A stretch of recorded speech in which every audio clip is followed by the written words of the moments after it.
우리는 갈라디아서 1장과 2장을 통해 바울이 자신이 받은 사도직과 또 자신이 전하는 복음에 대해 이것이 사람으로부터 온 것이 아니라 하나님으로부터 온 것임을 변호하는 것을 보았습니다. 이제 바울은 3장에 갈라디아 사람들에게 시선을 옮겨 그들의 어리석음을 책망하고 있습니다. 바울은 1절에 어리석도다 갈라디아 사람들아, 또 3절에 너희가 이같이 어리석으니 라고 말합니다. 이것을 다른 말로 바꿔보면 바보 같은 갈라디아 사람들아, 너희가 왜 이렇게 바보같이 행동하느냐 라고 말하는 것과 같습니다. 바울은 왜 갈라디아 사람들을 이렇게 말하며 책망하는 걸까요? 자, 1절을 보면은 예수 그리스도께서 십자가에 못 박히신 것이 너희 눈앞에 밝히 보이거늘 누가 너희를 깨더냐. 갈라디아 사람들은 갈라디아 교회에 들어온 거짓 형제들의 꾀임에 넘어갔기 때문에 어리석은 것입니다. 거짓 형제들의 거짓 가르침을 분별하지 못하고 죄인들이 의롭다함을 받기 위해서 할례와 율법의 행위도 필요하다는 그 가르침에 넘어갔던 것입니다. 바울이 갈라디아 사람들의 어리석음에 놀란 이유가 있습니다. 왜냐하면 그들에게 예수 그리스도께서 십자가에서 못 박히신 것이 밝히 아주 그림같이 아주 생생하게 보였기 때문입니다. 이 말은 지금 갈라디아 사람들의 눈앞에 실제로 십자가에 못 박히신 예수님이 보였다는 의미는 아닙니다. 이것은 예수 그리스도께서 십자가에 못 박혀 죽으심으로 죄인들이 오직 그분의 은혜로 예수님 안에서 또 그분을 믿음을 통해서 의롭다함을 받았다는 그런 복음의 메시지를 전해받은 것이고, 그것을 듣고 알고 실제로 경험하지 않았느냐라고 바울이 묻는 것과 같습니다. 2절에 그리고 5절에 이 말이 나오죠. 듣고 믿음으로 라는 말이 반복해서 나옵니다. 갈라디아 사람들은 복음을 들음을 통해서 복음을 믿음으로만 의롭다함을 받는다는 것을 계속해서 바울을 통해 들었고 너무나 잘 알고 있었을 것입니다. 죄인들의 어떠한 행위가 아니라 오직 예수 그리스도의 십자가 때문에 하나님 앞에서 우리는 의롭게 될 수 있습니다. 복음은 사람들에게 무엇을 하라 또 무엇을 하지 말라 라고 말하는 것이 아닙니다. 오직 예수님께서 우리를 위해 어떤 일을 해주셨는지 그것을 말합니다. 예수님이 우리의 구원을 위한 필요한 모든 일을 다 해주셨다는 기쁜 소식을 우리에게 전해줍니다. 우리가 해야 할 일은 오직 믿음으로 그 기쁜 소식을 받는 것뿐입니다. 그럼에도 갈라디아 사람들은 이 복음에 대하여 알았음에도 불구하고 거짓 형제들의 꾀임에 넘어가 이것을 분별하거나 또 이것에 대하여 저항하지 못하고 그들이 받았던 복음을 떠나서 다시 율법으로 살려고 했습니다. 여러분, 꾀임에 넘어가는 것은 어리석은 행동입니다. 예수 그리스도의 십자가 은혜를 분명히 깨닫고 이것을 붙잡음으로 꾀임에 넘어가지 말아야 합니다. 이제 바울은 갈라디아 사람들이 성령을 받았던 경험을 통해서 이것을 더 분명하게 이야기하고 있습니다. 2절을 보면 내가 너희에게 다만 이것을 알려 하노니 너희가 성령을 받은 것이 율법의 행위로냐 혹은 듣고 믿음으로냐. 갈라디아 사람들은 율법의 행위를 통해서 성령을 받은 것이 아닙니다. 오직 예수 그리스도를 믿을 때 성령을 받았습니다. 갈라디아 사람들이 성령을 받았다는 의미가 무엇일까요? 바로 예수님을 믿음으로 구원받아 의롭다함을 받은 사람이라는 것을 증명해 주는 것입니다. 이제 문제는 그들이 성령을 받았냐 안 받았냐 이것을 이야기하는 것이 아니라 그들이 성령을 받았는데 율법의 행위로 받았냐 아니면 믿음으로 받았냐 이것을 말하는 것입니다. 바울은 율법의 행위, 율법을 지킴으로 이루어지는 구원과 또 듣고 믿음으로 복음을 듣고 그 믿는 믿음이라는 이 두 가지를 대조하여 말합니다. 여러분, 율법과 복음은 아주 대조되죠. 율법은 무엇을 하라 라고 말하며 복음은 예수 그리스도께서 모든 것을 하셨다 라고 말합니다. 율법은 인간의 어떤 행위를 요구하지만 복음은 예수 그리스도께서 행하신 일에 대한 우리의 믿음을 요구합니다. 율법은 우리에게 계속해서 요구사항을 말하며 순종하기를 바라지만 복음은 우리에게 약속을 말해주며 우리에게 믿으라고 말해줍니다. 여러분, 이렇게 복음과 율법은 다른 것입니다. 바울은 갈라디아 사람들이 언제 그러면 성령님을 받았으며 그리스도인으로서의 삶이 시작되었는지 이런 질문을 하면서 갈라디아 사람들이 율법이 아니라 복음을 믿음으로 성령을 받았다는 것을 더 분명하게 알기를 원하며 3절에 말합니다. 너희가 이같이 어리석으냐? 성령으로 시작하였다가 이제는 육체로 마치겠느냐? 갈라디아 사람들이 그리스도인의 삶이 시작된 것은 믿을 때 의롭다함을 얻어 성령님을 받음으로 시작되었습니다. 5절을 보면은 너희에게 성령을 주시고 너희 가운데서 능력을 행하시는 이의 일이 율법의 행위에서냐 혹은 듣고 믿음에서냐. 하나님은 그들에게 성령님을 주셨습니다. 그런데 그들이 율법에 순종했기 때문에 성령님을 주신 것이 아니라 복음을 믿었기 때문에 성령님을 주신 것입니다. 바울은 처음 오래전에 갈라디아 교회에 와서 이들에게 복음을 전해 주었습니다.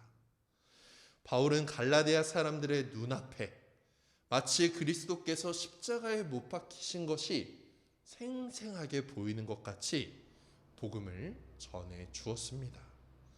그들은 복음을 들었으며 믿음의 눈으로 그리스도께서 십자가에 우리를 위하여 달리신 것을 보았을 것입니다. 그들은 그 복음을 믿었습니다. 예수 그리스도를 믿었습니다. 그래서 그들은 그 믿음으로 말미암아 성령님을 받게 되었습니다. 그때 그들은 할례를 받지도 않았으며 율법에 순종하지도 또 순종하려고 하지 않았던 상태였습니다. 그들이 한 일이라고는 오직 복음을 듣고 믿은 것뿐입니다.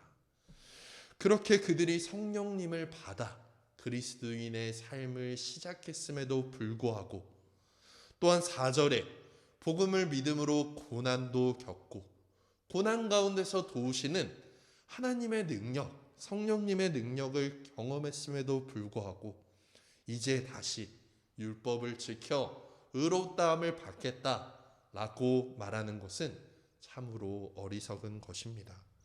이건 마치 이런 일이죠. 어떤 사람이 등산을 하다가 산 깊은 곳에서 아무도 없는 곳에서 발을 헛디뎌 떨어져 큰 부상을 입게 되었습니다. 시간이 흐르면 죽을 수밖에 없는 큰 위험에 처하게 된 거죠. 그때 아주 다행히 한 사람을 만나게 되었고 그 사람의 등에 업혀 안전하게 산을 내려오게 되었습니다. 그때 산을 잘 내려오다가 등에 업힌 부상당한 사람이 이렇게 말하는 것입니다. 잠깐만요. 이제 더 이상 당신을 믿을 수 없습니다. 나머지는 저 혼자 내려가는 게 나을 것 같아요. 저를 여기서 내려주시면 여기서부터는 제가 혼자 가보겠습니다. 라고 말하며 안전하게 자신을 업고 데리고 가는 사람들의 등에서 내려 걷지 못하는 상황 가운데 죽음으로 치닫는 길을 선택하는 것과 같다는 것입니다. 이것을 본다면, 여러분이 본다면 어떤 반응일까요? 바울이 갈라디아 사람들을 보는 것과 같이 어리석다. 어떻게 갑자기 자기 혼자 갈 수 있다고 생각하는 거지? 어떻게 자기를 안전하게 데려온 사람들을 믿지 못하는 거지? 라고 생각할 것입니다. 바로 이 모습이 갈라디아 사람들의 모습이었습니다. 믿음으로 복음을 듣고 믿음으로 안전하게 구원의 길로 가다가 이제는 갑자기 그 길에서 내려 자신의 힘과 노력으로 구원받을 수 있다고 생각하며 반대로 율법을 지켜 구원을 받겠다고 되돌아가는 것과 같다는 것입니다. 그들은 복음으로 시작했으므로 다시 율법으로 돌아가는 것이 아니라 복음으로 쭉 걸어가야만 했던 거죠. 1절부터 5절을 통해서 우리는 무엇을 알 수 있습니까? 성도는 율법의 행위가 아니라 믿음으로 성령님을 받게 되었다는 것을 기억해야 합니다. 하나님이 갈라디아 사람들에게 성령님을 보내주시고 놀라운 능력을 행하신 것이 그들이 율법을 잘 지켰기 때문이 아니라 복음을 잘 믿었기 때문이라는 것을 우리는 알게 되었습니다. 오늘날 많은 사람들은 자신이 하나님과 또 어떤 신이나 남들, 다른 사람들에게 받아들여지기 위하여 열심히 노력을 합니다. 그래서 자신을 믿고 할 수 있다고 말하며 노력하며 또 직업과 관계와 또 여러 가지 어떤 다양한 분야에서 성취를 통해서 그 자신의 목표를 이루려고 합니다. 그런데 오늘 말씀을 보면 바울은 말합니다. 복음을 듣고 믿음으로 노력을 통해 구원을 얻으려는 여러 방식과 행위와 생각을 남김없이 너희는 버려야 된다라는 이 말을 하는 것입니다. 우리가 말씀에 순종하지 못하고 또 예수님의 뜻대로 살지 못하는 것은 단지 우리의 의지가 부족해서 우리의 노력이 부족해서 그런 것이 아닙니다. 우리가 그렇기 때문에 더 열심히 해야지, 더 노력해야지 우리를 채찍질해서 되는 문제가 아닙니다. 자신을 채찍질해가며 더 열심히 하겠다는 결심은 결국 자신의 힘으로 율법을 지켜 구원을 얻겠다는 것과 같습니다. 우리는 나 자신을 믿고 나 자신의 노력으로 구원을 이루려는 태도를 버려야 합니다. 성도는 오직 복음을 믿음으로 우리의 율법을 지키는 행위와 노력과 열심을 가지는 이런 시도를 이제 그만두게 되는 거죠. 성도는 몇 가지 내가 잘했던 선행이나 어떤 종교 생활로 하나님께 사람들에게 인정받으려고 하지 않습니다. 성도는 하나님의 사랑을 받기 위해, 구원을 받기 위해, 또 다른 사람에게 인정을 받기 위해 무언가를 열심히 하는 사람이 아닙니다. 성도는 오직 믿음으로 의롭다함을 받아 하나님의 자녀가 되었습니다. 성도는 복음을 듣고 믿음으로 그리스도인으로서 아주 새롭게 태어난 거죠. 그러므로 성도는 그저 우리를 새롭게 하시고 구원하신 은혜에 그저 감사하며 그것을 기억하며 살아가는 것입니다. 그렇기 위해 성도는 갈라디아 사람들에게 바울이 외쳤던 것처럼 예수 그리스도의 십자가와 그분께서 십자가에서 이루신 일을 잊지 않고 기억하며 살아가야 합니다. 이것이 그리스도께서 못 박히신 것을 밝히 보는 거라고 할 수 있습니다. 우리는 십자가, 예수님의 십자가를 제대로 이해하지 못하거나 또 기억하지 않는다면 갈라디아 교인들처럼 우리도 어리석은 행동을 할 수 있다는 것을 우리는 알아야 합니다. 갈라디아 교인들이 율법을 지킴으로 그리스도인이 된 것이 아닙니다. 오직 믿음으로 그리스도인이 되는 것입니다. 그런데 갈라디아 사람들은 이것을 잊어버렸던 거죠. 그런 것처럼 우리도 현재 그리스도인으로서 누리는 모든 것이 있을 것입니다. 교회에서의 신앙생활, 교회에서의 교제, 또 교회에서 하는 예배와 봉사, 또 우리의 날마다 삶 가운데 이루어 주시는 하나님의 놀라운 은혜와 놀라운 복과 또 놀라운 많은 일들이 있었을 것입니다. 그런데 이것이 하나님의 은혜인 것을 잊고, 이거 내가 열심히 믿어서, 내가 열심히 노력하고 신앙생활에서 열심히 봉사했기 때문에 이룬 것으로 착각할 수 있다라는 것입니다. 하나님의 은혜, 하나님의 모든 것을 행해 주셨다라는 것을 잊어버리고 내가 마치 이룬 것처럼 착각할 수 있다라는 것입니다. 이것이 어리석은 행동인 거죠. 우리는 자신을 보는 것이 아니라 믿음의 눈으로 그리스도께서 십자가에 달리신 것을 똑바로 바라보아야 합니다. 우리는 날마다 십자가에 못 박히신 예수 그리스도께로 돌아가야 합니다. 하나님의 아들께서 우리를 구원하시기 위해 또 우리의 죄 때문에 죽임 당하셨다는 생각을 우리의 마음속 깊은 곳에서 잊지 말아야 합니다. 그리고 교회 안에서 계속해서 이것을 기억하며 밝히 보여줄 수 있도록 이것을 계속해서 나누고 선포해야 합니다. 예수께서 율법을 지킴으로 의롭다함을 받을 수 없는 우리 같은 죄인을 위해 대신 죽으셨습니다. 우리의 죄의 모든 징벌을 대신 받아 죽으셨습니다.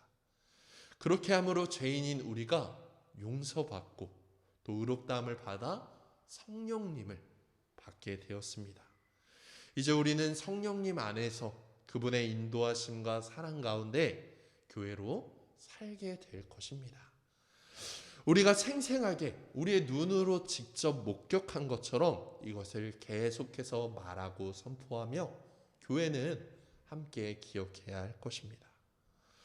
우리는 율법의 행위, 율법을 지키는 행위, 또 나의 공로, 나의 열심이 우리의 소망이 되는 것이 아니라 오직 예수 그리스도께서 나를 위해 죽으셨다라는 것이 우리가 가지는 유일한 소망이 되기를 바랍니다. 그리스도께서 나를 위해 죽으신 덕분에 하나님께서 성령을 우리에게 보내주시고 그리스도인으로 살아가게 해주셨다라는 것을 우리는 분명히 기억해야 합니다. 우리 가운데 내주하시는 성령님은 우리가 날마다 십자가를 기억하고 그 길을 따라가는 성도로 만들어 주실 것입니다. 이제 바울은 6절부터 9절에서 아브라함에 대한 말을 합니다.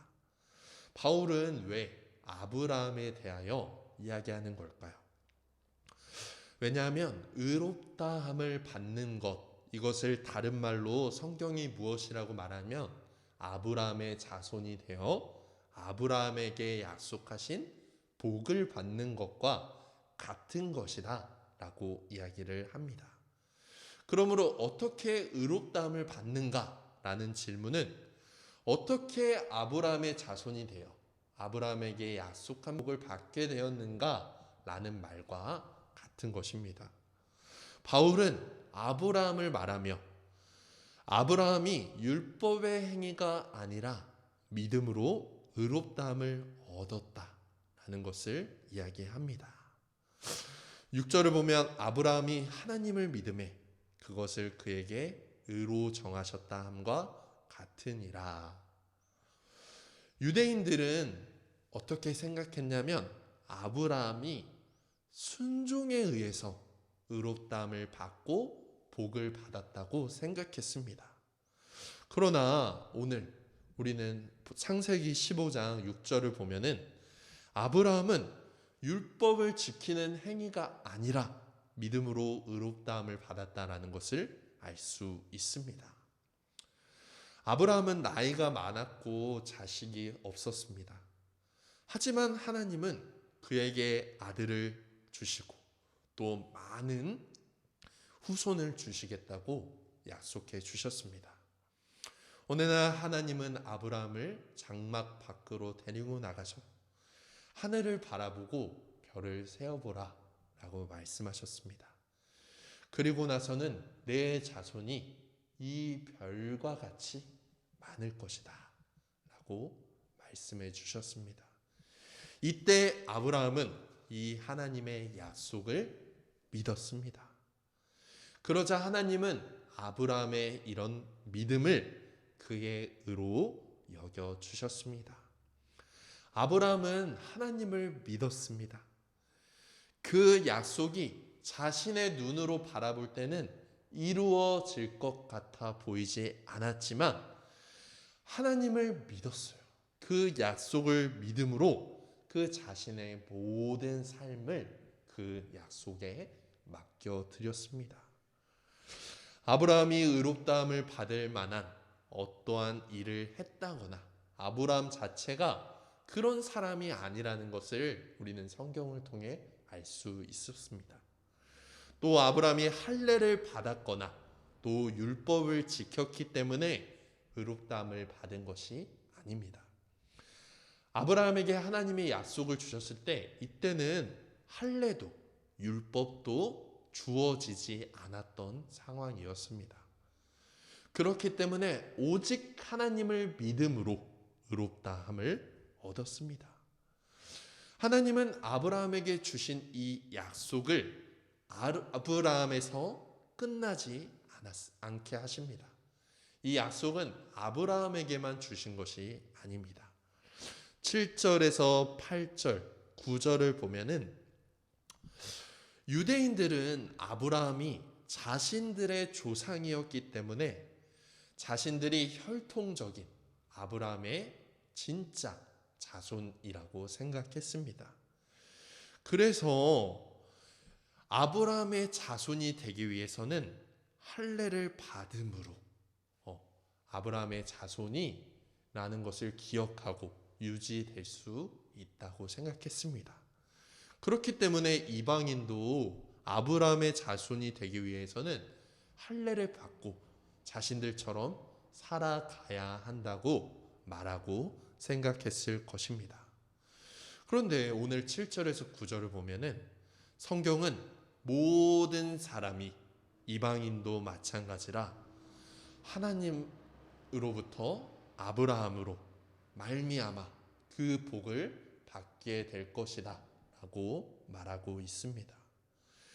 할례가 아니라 율법을 지킴으로가 아니라 오직 믿음을 통해서 아브라함의 자손이 된다라고 약속하고 있습니다. 곧 육체적인 혈통이 아니라 아브라함과 같이 하나님을 믿는 믿음을 가진 자들이 아브라함과 같은 아브라함의 자손이며 아브라함에게 약속된 복을 받게 된다라는 것을 성경은 약속하고 있습니다. 그러므로 의롭다함을 받는 것, 아브라함의 복을 받는 것이 율법을 지키는 행위가 아니라 믿음이라는 것을 바울은 우리에게 설명해 주고 있는 것입니다. 바울은 갈라디아 사람들이 그리고 그 후대의 모든 사람들이 이것을 알아 어리석지 않기를 바랬습니다. 6절부터 9절을 통해서 우리 성도는 율법의 행위가 아니라 오직 믿음으로 아브라함의 복을 받게 된다라는 것을 알게 되었습니다.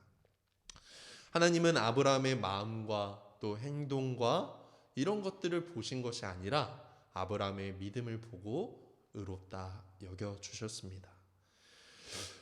이것은 세상의 모든 종교와 또 그들의 방식과 전혀 다른 것이었습니다. 세상의 모든 종교들은 의롭다함을 받으려면, 복을 받으려면, 약속을 받으려면 그 믿는 신을 기쁘게 하기 위하여 삶을 깨끗이 정리하고 또 특정한 수준의 복종과 또 예배와 어떤 행위에 도달해야만 또 그 신이 싫어하는 행동을 전혀 하지 않아야만 그렇게 인정받을 수 있는 방식입니다. 그런데 이 하나님이 약속하신 방식은 이 세상의 어떤 종교와 전혀 다른 방식입니다. 아브라함이 믿음으로 의롭다함을 받은 것과 같이 모든 사람들도 하나님을 그 믿음으로 의롭다함을 얻게 해 주셨습니다.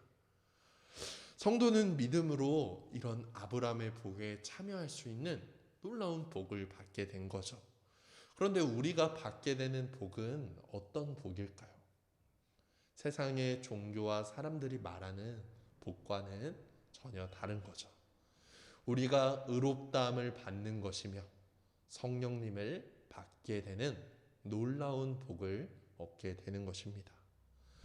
성도는 아브라함이 믿음으로 하나님의 백성이 된 것처럼 믿음을 따라 그분의 백성이 되고 죄인이 아니라 의인으로 여김을 받고 성령 가운데 그분의 다스림과 보호하심 가운데 오직 그분이 공급하시는 여러 능력과 채우심을 느끼며 살아가게 되는 놀라운 복을 받게 됩니다.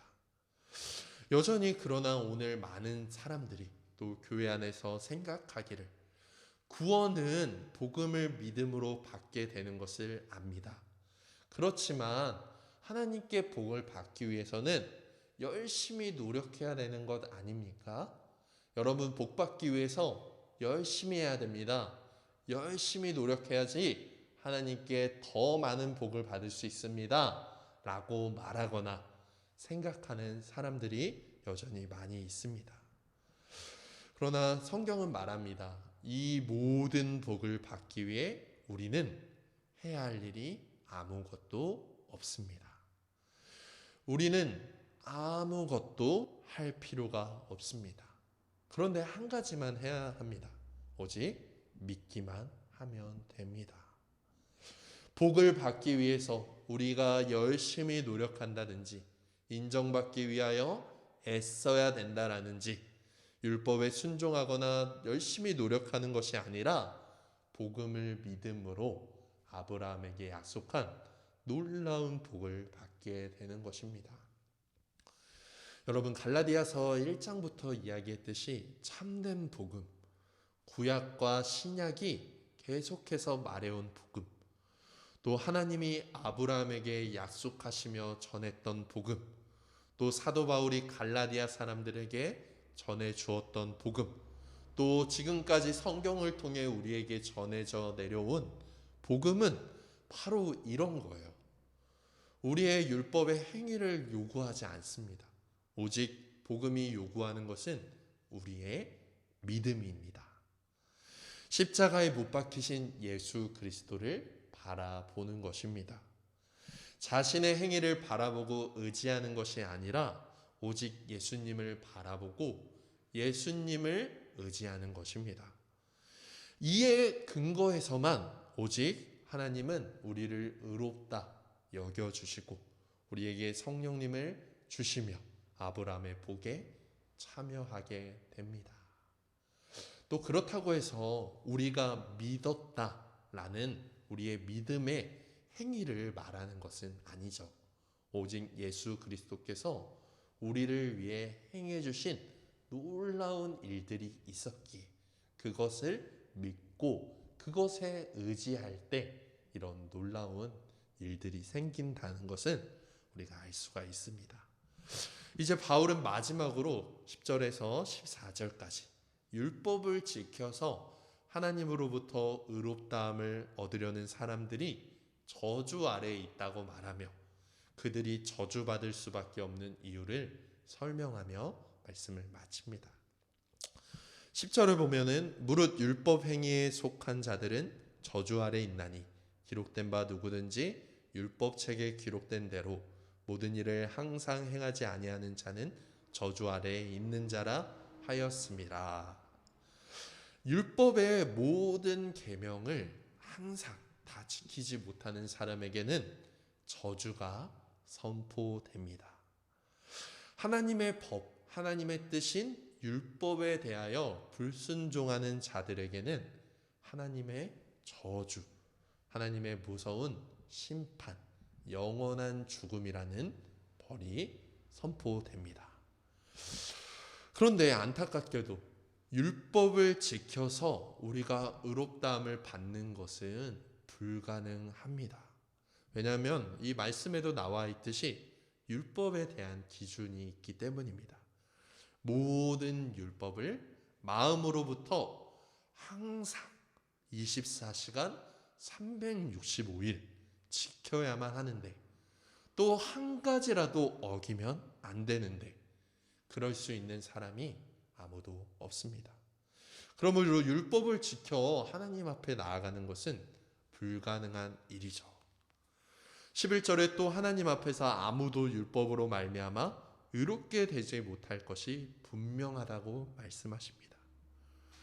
율법의 행위를 주장하며 율법을 지켜야만 구원받을 수 있다라고 말하는 것은 사람이 완벽하게 지킬 수 없는 율법을 지키라고, 불가능한 일을 해내라고 라고 말하는 것이기 때문에 반드시 실패할 수밖에 없는 일입니다.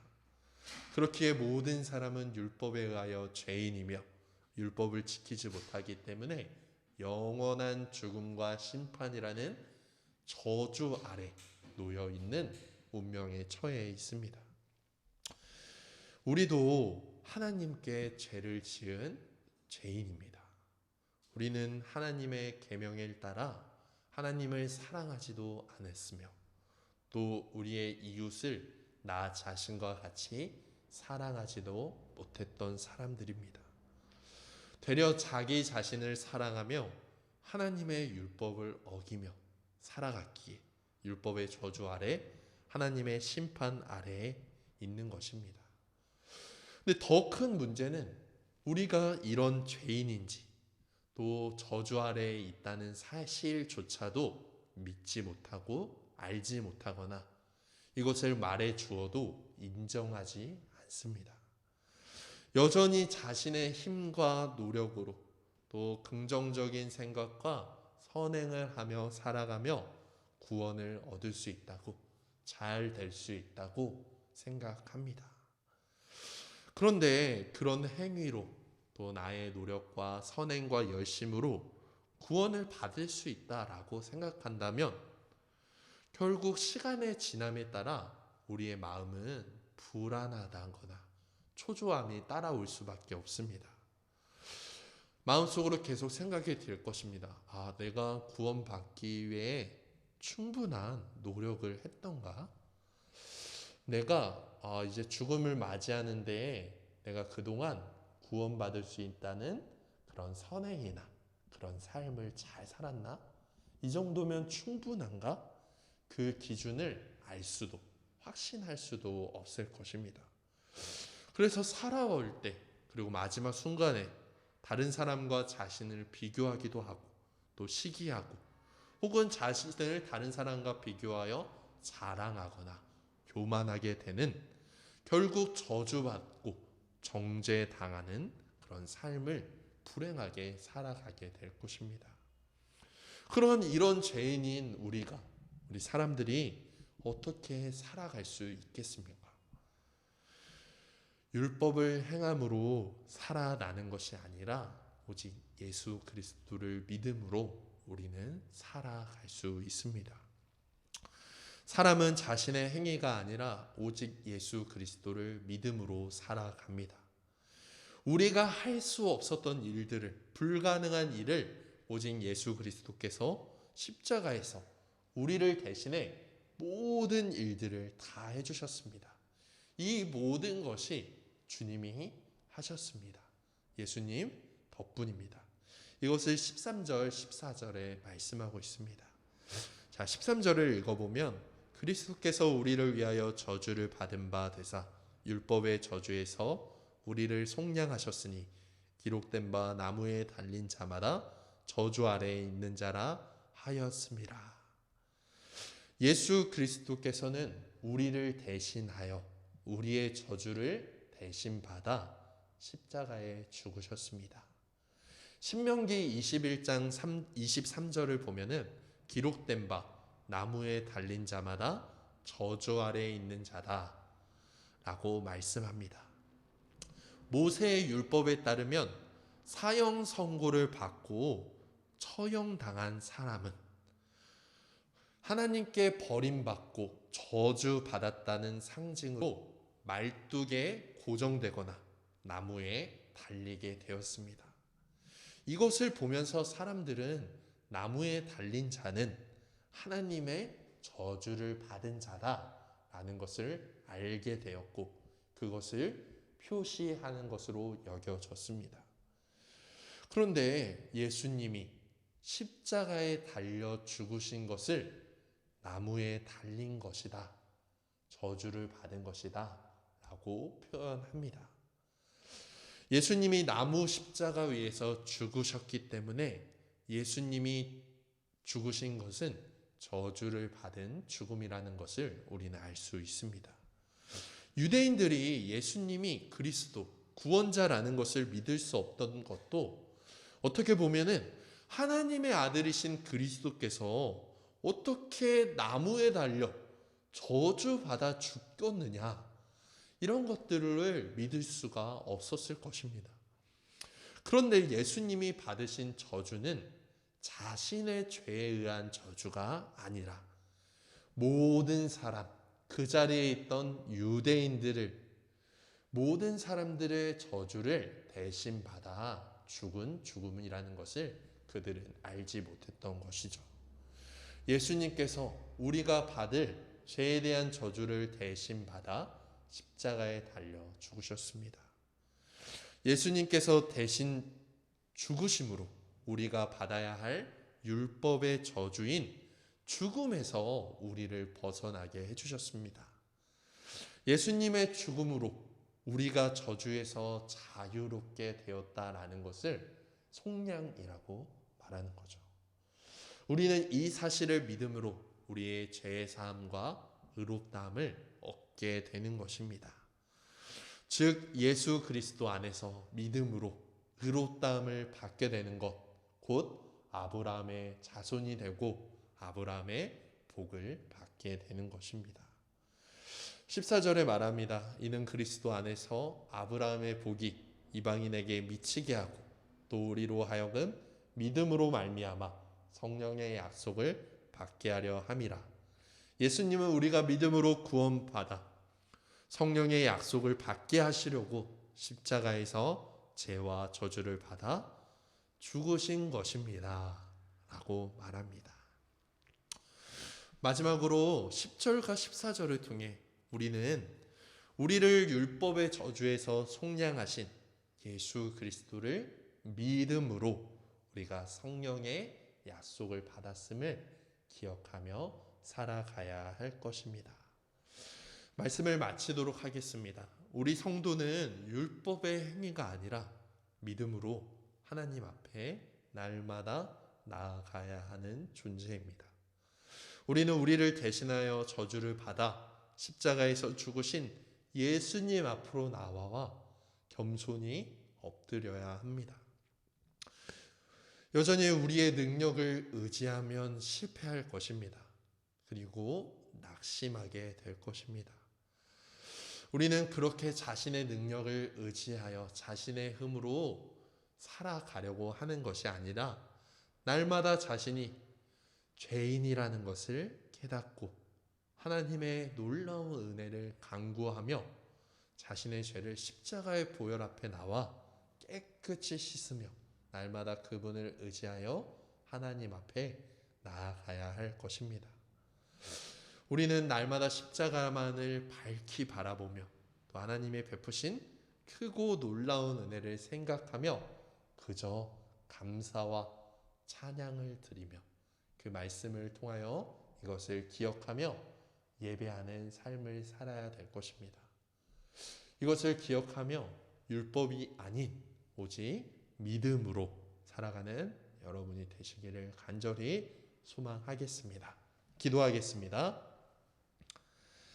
사랑의 하나님 감사합니다. 오늘 바울이 갈라디아 사람들에게 간절히 외쳤던 것처럼 갈라디아 사람들이 알기를 원했던 것처럼 우리가 의롭다함을 받는 것이 아브라함의 복에 참여하는 것이 우리의 노력과 우리의 행위, 율법의 행위가 아니라 오직 믿음이라는 것을 우리가 알게 되었습니다.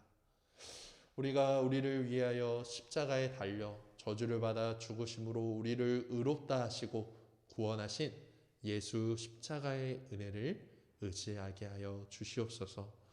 우리가 성령을 받는 것이 또 우리가 놀라운 복을 받는 것이 우리의 노력과 열심이 아니라 모든 것이 하나님이 행하신 놀라운 일들을 믿음으로만 이루어진다라는 것을 믿고 이제는 오직 그 십자가에 달려 죽으신 예수 그리스도에 대한 놀라운 복음을 배우고 알고 그것을 믿음으로 이것만을 붙잡으며 살아갈 수 있도록 도와주시옵소서.